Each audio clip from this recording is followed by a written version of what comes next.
All right, and good morning. Happy Tuesday. Big Worm, COO of Metafide here. As always, I have co-founder and CEO Frank Spicer. Morning, Frank.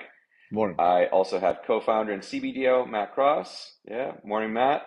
And Morning. Yeti, I think good evening to you. Yet one of your trusted moderators, Yeti. Good evening, I think. Very much evening or early morning. Oh man. 12:30 a.m. All right. All right, good. Yeah, thank you. So we had a great space today.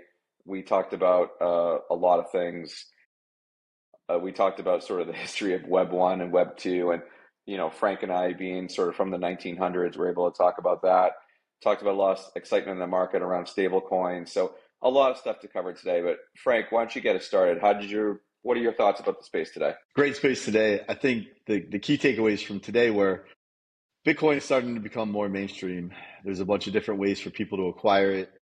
It's spreading through the financial system for people, the ways to get access to it. And at the same time, there's a bunch of things happening in the stable token space. So more ways to tie existing dollars to these opportunities. And so you're getting this back and forth way to enter and exit the markets that are available to normal people going about their normal lives in ways that make it better, faster, cheaper, giving more people opportunities to take part in this. And so the decentralization ethos behind Web3, Bitcoin specifically, is alive and well, and you're starting to see more and more people get opportunities. So the technology is there, and now you're starting to see the adoption of the technology from the people out there in the world. So it's got value behind it, and now there's ways to participate in that value creation and hold some of it. So that I think is the key takeaway from what we're talking about today. I believe you cut out, Serge, but Serge. I'm sure that you asked me a question, and you probably said, what do you think about all this? And I would say that right now you can no longer ignore crypto and Web3 in the space. With the recent Circle IPO, we have been nearing a $28 billion market cap for this asset, and this gives fund managers a viable thesis to invest in Web3, and that's great because we're going to see a ton of funding move back into the space and empower the next generation of founders to build products that connect with consumers. All right, am I back or am I cutting out still? You're back. No, you're back. You're so back. Oh, great, I'm back. Sorry, guys. I disappeared into Web3. I'm back. All right. Thanks. I did hear all you guys just on delay. So how about you, Yeti? You had some great thoughts today. What's your take on the space today?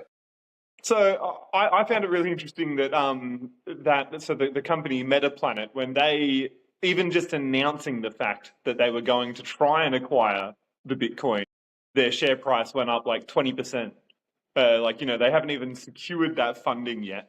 But just the fact that they're going to try and do it, their share price skyrockets. And that's a pretty good indicator, I think, of how positively investors are feeling about Bitcoin and about crypto in general at the moment. Yeah, I think so too. And, I know we talked about it as well. Circle, I mean, still strong there. I mean, $28 billion of market cap in there. Biggest one since Coinbase, really. So you get sort of the general herd that wants to get in. We talked about it today on the space as well. Like, how do you get sort of the people kind of in? I don't want to call it my generation, but sort of the big wave in the middle of the bell curve to kind of come in.